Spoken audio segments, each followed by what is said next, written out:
guys, it's me again, Doris, and welcome back sa aking YouTube channel. So for today's video guys, ay may bago naman tayong tutorial. For today's video guys, ay tuturo ko lang naman sa inyo kung paano tayo mag-download ng video sa TikTok na walang watermark. Alam ko naman guys na lahat tayo ay may TikTok account na at laging nagti-TikTok tulad ko.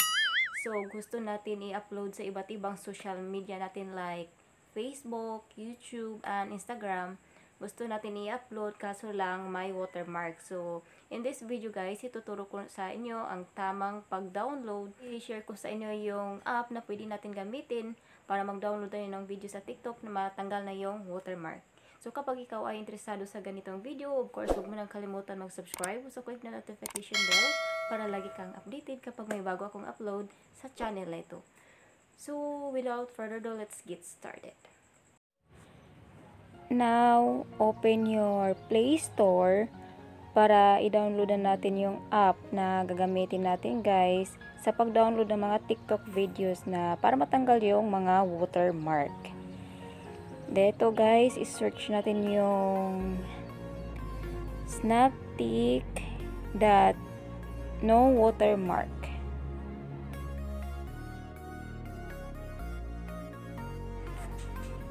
Then actually guys, marami talagang app na pwede natin gagamitin dito. So i-download natin tong isang app, yung Snaptik No Watermark. Then ito siya guys. So marami siyang reviews, 4.6 ang ratings niya guys. Then i-download na natin siya. Mag-wait lang po tayo ng ilang minutes guys na matapos na po ito ma-download. Then now, i-open na natin ang app guys. Then, una natin gagawin, i-allow lang natin. Then, dito natin i-paste yung link na galing sa video sa TikTok. Yung i-download natin. So, next gagawin natin guys is punta tayo sa ating TikTok app. So, now open your TikTok app para pumili na tayo ng mga video na pwede natin i-download.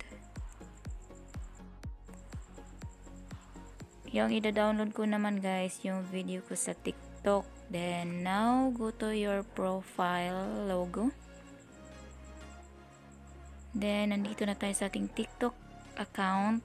Then, pumili tayo ng videos na pwede natin i-download. For example guys, ito nga video.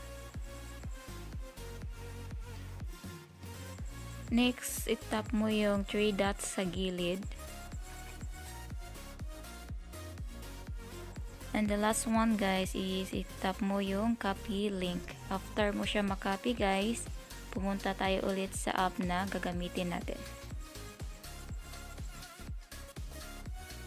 So now open the app, then kaka-copy paste na natin siya guys. Here guys, automatic na pala siya guys na naka-view yung link. But kapag hindi na-view sa inyo, pwede mo siya i-paste. Please input link. Then next is the last one. Kailangan mo siya i-download. After mo siya ma-download guys, is punta kayo sa yung video files para i-check ninyo guys.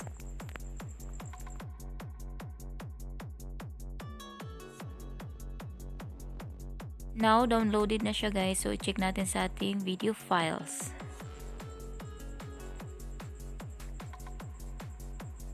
So, andito na siya guys, yung video natin na wala na siyang watermark. So, that's my vlog for this week and thank you for watching guys. At sana naman may natutunan kayo sa video na ito and see you in my next video. Bye!